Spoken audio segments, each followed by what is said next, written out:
웨스트민스터 소교리 문답 12번째 시간입니다. 앞에서 우리가 섭리에 관해서 배우면서 살펴봤고, 이제 인간에 관한 섭리가 뭐냐, 이걸 살펴볼 거예요. 이제 문답으로 보면 제12문 행위언약입니다. 읽어볼까요? 제12문 사람이 지음을 받은 지위에 있을 때 하나님은 사람을 향해 그의 섭리 중에 어떤 특별한 행위를 하셨습니까? 답. 하나님은 사람을 창조하신 후에 완전히 순종할 것을 조건으로 그와 더불어 생명의 언약을 맺고 선악을 알게 하는 나무의 실과를 먹는 것은 죽음의 형벌로서 금하셨습니다. 이렇게 했습니다. 여기 이제 이 행위언약을 말하는 것은 하나님께서 인간에게 섭리하신다라는 것을 말하는데, 이 섭리를 말할 때 그럼 어떤 방식으로 하나님이 섭리하시느냐? 언약으로 섭리하신다라는 거예요. 세상 피조물들은 어떻습니까? 세상 피조물들은 그 원리를 따라서, 본능을 따라서 움직이지만 하나님이 그렇게 섭리해 가시지만 또 거기에 하나님의 초월적인 항상 역사하심이 있죠. 그런 것들이 있지만 하나님께서 인간에게 섭리를 하실 때는 신비적인 방식으로 하시지 않고 언약으로 하신다라는 거예요. 이런 것들은 이 신비적인 방식으로 하지 않는다라는 것은, 제가 의미와 통일성의 관점을 반드시 알아야 된다 하는 이유는 인간이 도약이 일어나기 때문에 그래요.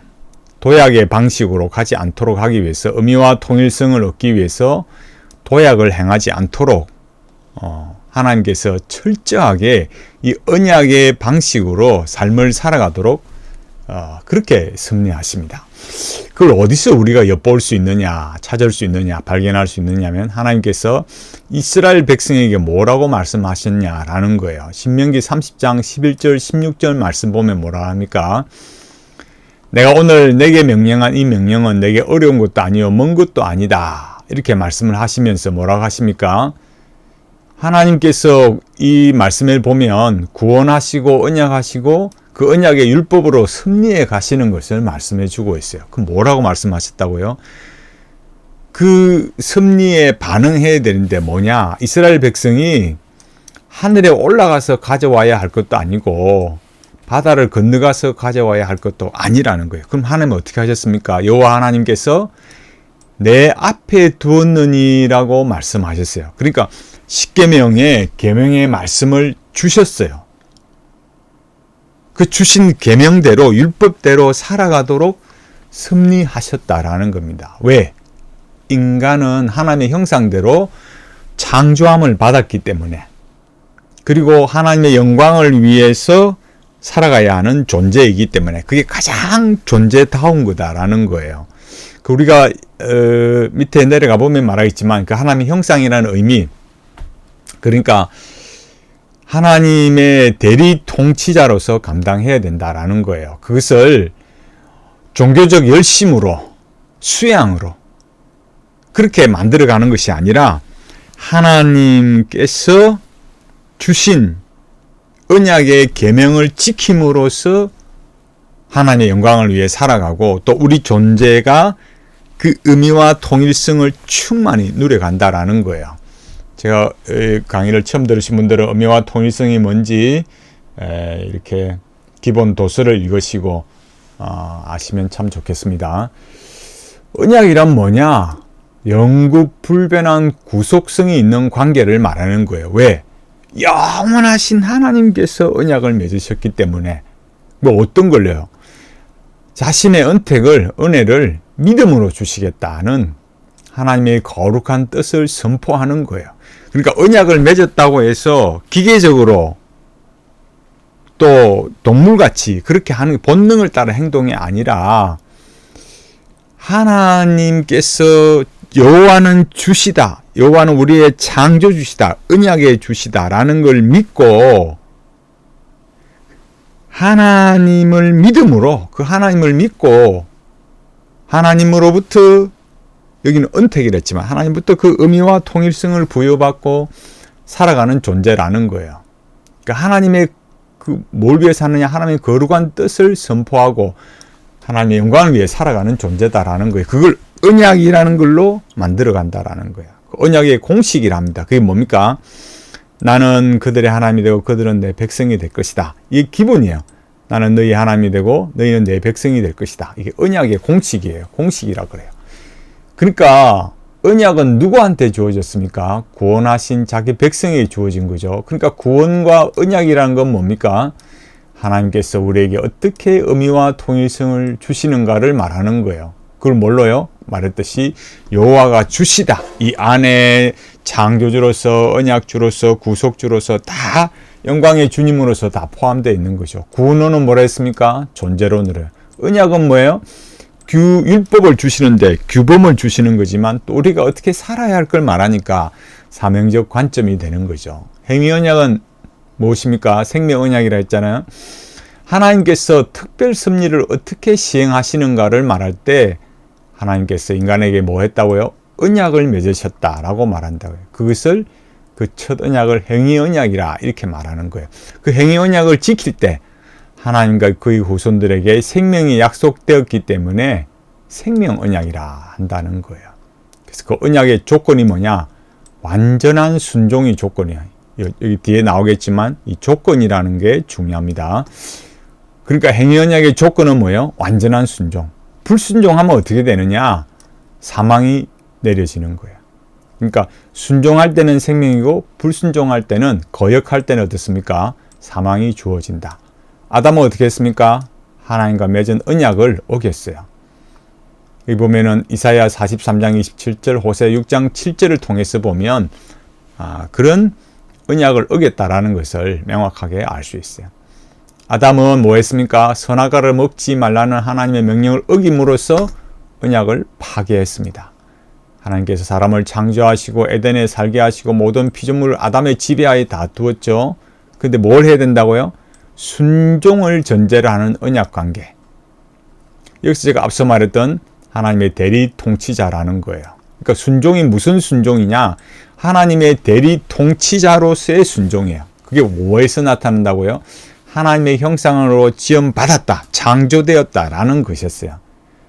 그거를 자기 마음대로 창조하는 게 아니라 하나님께서 명령하신 대로 통치해야 돼요. 그 통치를 수행하도록 맺으신 것이 뭡니까? 행위 언약입니다. 그런데 그 언약을 강요와 억압으로 이렇게 행하는 것이 아니라, 순종하는 것이 아니라, 순종이라는 말 그 자체에 포함되어 있듯이 언약을 뭐 어떻게 해요? 자발적으로 순종하는 자유의지를 주셨어요.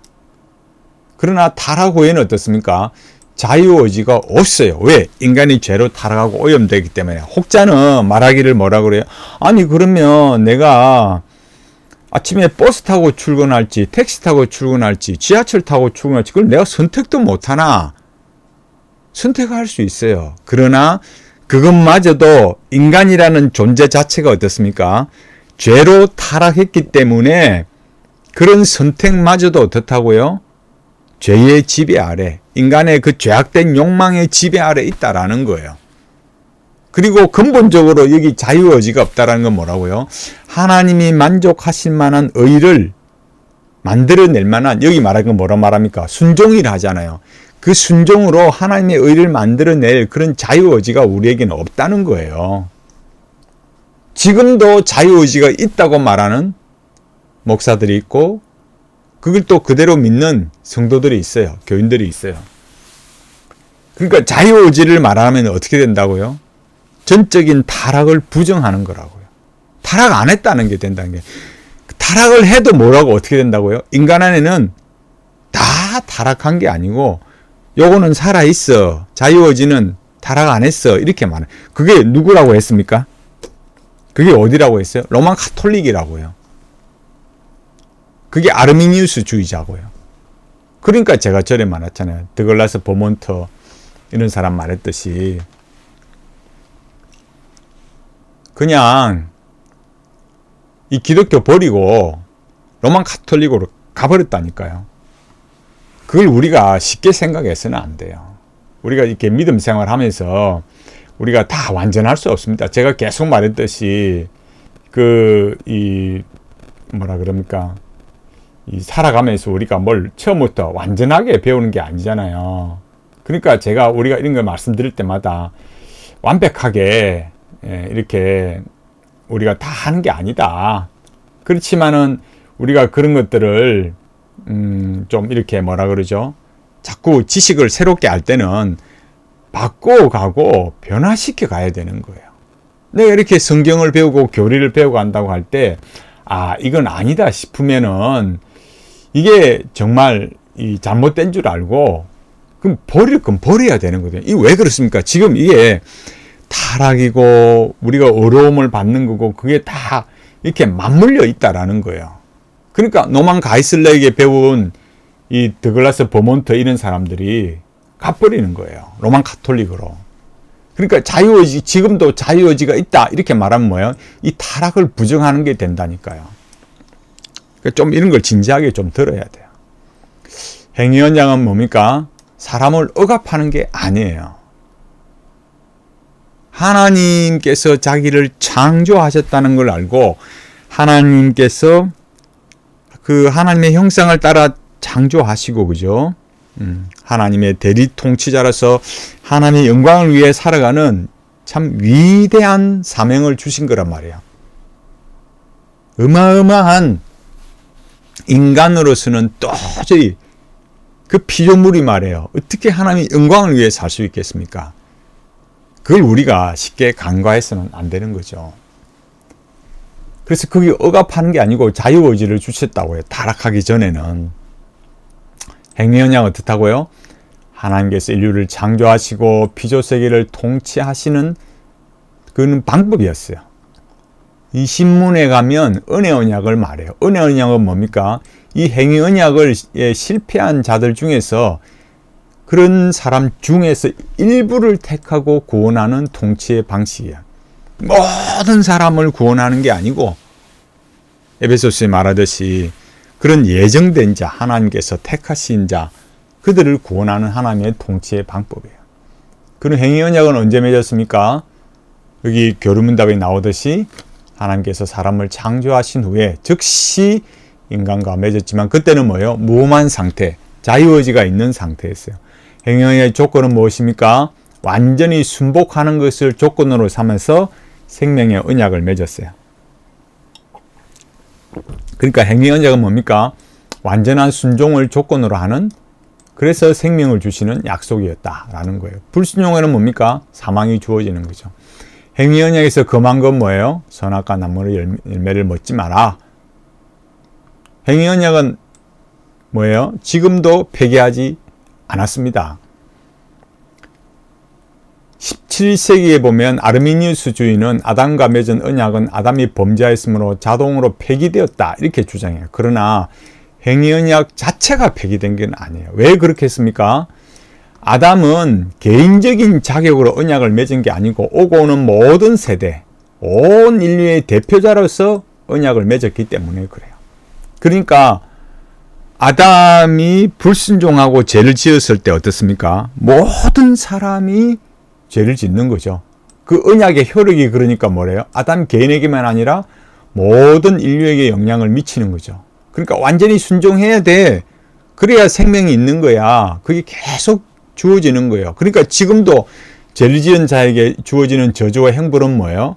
죄 아래 사는 모든 사람에게 여전히 적용되고 있는 거예요. 그래서 어떻게 됩니까? 사람이 죽는 거예요. 그냥 저 세상 사람들은 사람이 그냥 나이 들어서 죽는갑다 생각하지만 그런 게 아니고 그 저주와 형벌이, 죄의 저주와 형벌이 지금도 계속 되기 때문에 사람들이 죽는다라는 거예요. 그걸 뭐랍니까? 행위언약이 폐기된 게 아니다라는 거예요. 역시 행위언약의 조건적 약속도 유효해요. 뭡니까? 내 규례 법도를 지키라. 그러면 산다. 율법을 행하는 자는 뭐예요? 그 가운데 산다. 그러니까 인간이 타락한 후에 한 사람도, 그렇지만 타락 후에 한 사람도 이 조건에 순종할 수 있었던 사람은 없었어요. 그러니까 우리가 다 허물과 죄로 죽은 자라고 말하잖아요. 그 다음에 그러면 이 행위언약이 누구에게 폐기되겠습니까? 은혜의 언약 속에 사는 자들에게요. 그러니까 예수님을 믿은 자에게는 더 이상 이 행위 언약이 소용이 없는 거죠. 여기서 소용없다는 말은 우리가 은혜 언약으로 말미암아서 어렵게 되었다라는 거예요. 그러니까 둘째 아담이신 예수 그리스도의 십자가의 피의 공로를 믿는 자에게는 이 생명 언약의 조건을 그리스도께서 다 성취해 주셨어요. 그러니까 우리가 율법을 지켜서 어려워지는 게 아니고 그리스도께서 아담이 실패한 것을 그리스도께서 다 성취하셨기 때문에 우리가 어렵게 된 거죠. 그래서 우리 편에서 영생을 얻기 위한 수단으로서의 그 행위 언약은 폐기되었다 이거예요. 그럼 어떻게 됩니까? 오직 하나 예수 그리스도를 믿어서 어렵담을 받고 하나님의 자녀가 되어야 되는 거죠. 왜 그렇습니까? 예수 그리스도께서 아담이 실패한 행위 언약을 다 지키시고 율법을 완성하시고 십자가에 피 흘려 죽으셨기 때문에, 그래서 율법을 완성하신 거죠. 우리는 뭐예요? 예수 그리스도의 그 의를 우리는 전가받는 거죠. 이게 중요해요. 그 다음에 여기 좀 더 우리 추가적으로 지금 교회사나 지금 현실에서 살펴보는 건데, 여기 제가 인용한 박재원 교수님의 칭의 균형 있게 이해하기, 이 책 읽으시면, 또 성화 균형 있게 이해하기, 이 책 두 권을 기본적으로 딱 이렇게 가지고 계시면서, 저도 잊어먹습니다. 저도 뭐 나이 들어가니까 더 나이라 해서 저보다 나이 많으신 분들 죄송한데 이게 깜빡깜빡 잊어먹어요.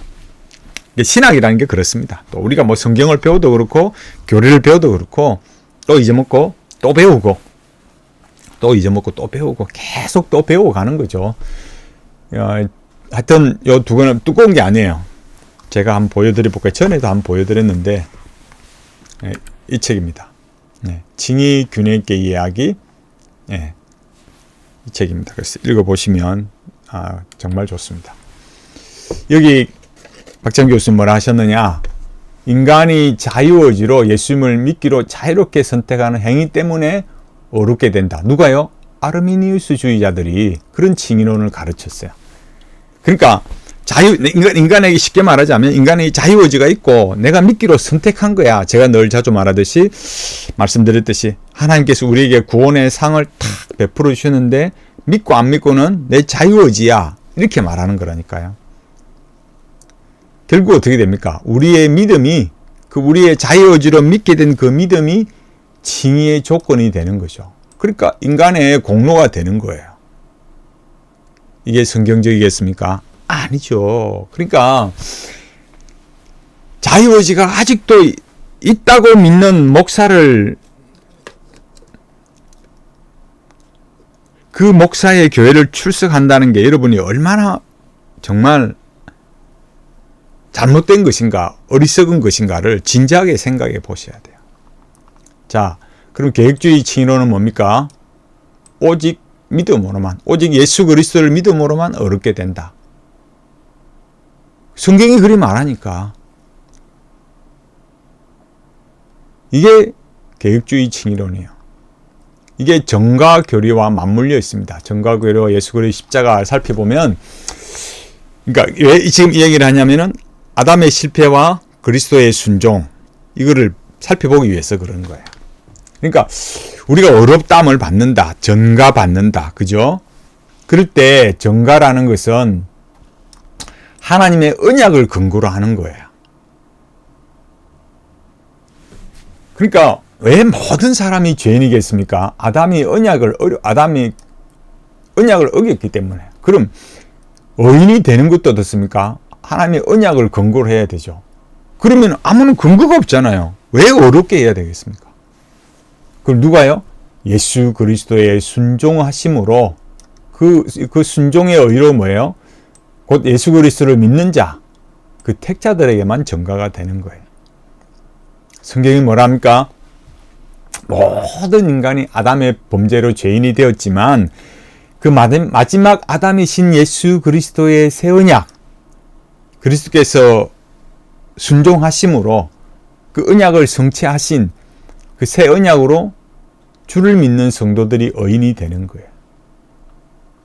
잘 보세요. 왜 그리스도를 마지막 아담, 두 번째 아담이라 하겠습니까? 아담은 실패하고 범죄한 그 언약을 성취하는 분이기 때문에요. 고린도서 15장 45절, 고린도서 15장 47절, 로마서 5장 19절에 말하듯이 한 사람의 순종으로 뭐예요? 로마서 5장 19절. 한 사람의 순종하지 아니함으로 많은 사람이 죄인 된 것 같이 한 사람이 순종하심으로 많은 사람이 의인이 되리라 이렇게 말했어요. 혹자는 아담이 완전하게 영생을 받은 자로 창조되었다 이렇게 말해요. 그러니까 행위 언약도 없고 그 완전한 순종을 대가로 영생을 허락하셨다. 이 행위 언약도 없고 하나님이 처음에 완전하게 영생을 얻도록 창조되었다 이렇게 말하는 거예요. 여러분 생각해 보세요. 그러면 제가 여기 말했듯이 아담이 그렇게 완전하게 영생을 받은 자로 창조되었다면 왜 아담이 그죠? 미리 답을 말하려니까 왜 죄를 지었겠냐 이거예요. 그럼 꽝이잖아요. 논리적으로 안 맞잖아요. 그럼 아담이 그렇게 완전하게 영생을 부여받은데 그렇게 창조되었다면, 근데 죄를 지었다면 그럼 누구 잘못이라 해야 돼요? 아담 잘못입니까? 하나님 잘못입니까? 이게 말이 안 되는 거예요. 로마서 5장 19절이 뭐라 합니까? 금방 읽었듯이 예수 그리스도의 순종하심으로 우리가 의인이 되었다 이렇게 말한다고요. 자, 그러니까 우리가 처음으로 돌아가서 이 행위 언약을 말할 때 뭐라고요? 완전히 하나님께서 창조하신 후에 완전히 순종할 것을 조건으로 생명의 언약을 맺었지만 아담은 뭐예요? 실패했다고요. 아담은 실패했습니다. 그러니까 여기서 중요한 건 뭐예요? 하나님께서 인간에게 어떻게 섭리하시느냐. 제가 처음 말씀드렸듯이 이 언약의 율법으로 언약을 맺어서 섭리에 가신다. 신비적으로 초월적인 방식으로 아니다. 물론 거기에는 하나님의 특별 섭리가 어떤 초월적인 게 있지만 우리가 그렇게 하지 않는다 이거예요. 왜 사람들이 그렇게 언약 안에 살아가야 되느냐?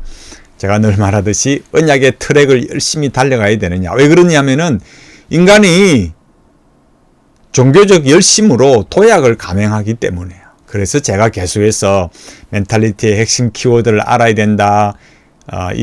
그 키워드를 알기 위해서 기본 도서를 읽어야 된다라고 말씀드리는 이유가 있는 거예요. 모르면 자꾸 이렇게 교리를 배워도 소교리 이런 걸 배워도 그게 내하고 무슨 상관이 있는데요 라고 생각하고 자기도 이 소교리문답을 배워갈수록 처음에 의욕은 얼마나 좋아요. 1문, 2문, 3문 이렇게 하지만 지금 우리가 12문인데 12문 오기 전에도 벌써 이거 배워서 뭐 하겠노? 그런 생각이 든다니까요. 왜요? 삶으로 이게 구체적으로 적용이 안 된다고요. 그냥 지식만 좀 늘어나는 거야. 우리 존재의 변화, 우리가 삶을 살아가는데 이 사명적 관점, 존재적 관점, 사명적 관점을 이렇게 신비적으로 초월적으로 살아가는 게 아니라니까요. 내가 어떤 일을 한다. 열심히 막 기도하고 막 그렇게 나의 종교적 열심을 밀어붙이는 것만으로 안 된다 이거예요. 그런 걸로 가서도 안 된다 이거예요. 기도 왜 합니까?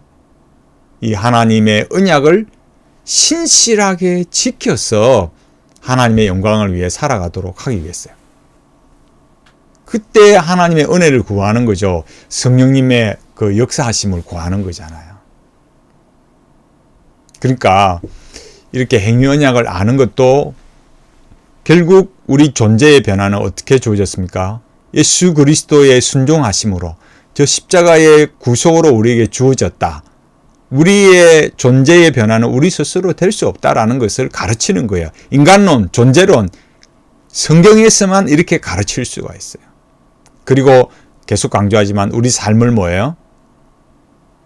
신비적으로, 초월적으로 하나님이 섭리해 가지 않는다고요. 우리 속에, 우리가 하나님이 그렇게 초월적인 역사가 없다가 아니라 우리 자신이 그렇게 해서는 안 된다. 우리 자신에게 주신 건 뭐예요? 이 언약의 말씀으로 이 언약의 계명을 지켜서 하나님을 영광스럽도록 그렇게 만들어 가신다 이거예요. 안 그러면 뭐한다? 종교적 도약으로 나아간다 이거예요. 이렇게 우리가 말씀을 교리를 하나씩 배워서 우리 삶에 진정으로 유익하고 하나님으로부터 참되고 영원한 의미와 통일성을 공급받음으로 주의 말씀으로 살아가는 것이 우리의 명예가 되고 하나님께 영광이 되는 그런 믿음의 성도로 살아가시기를 간절히 바라겠습니다.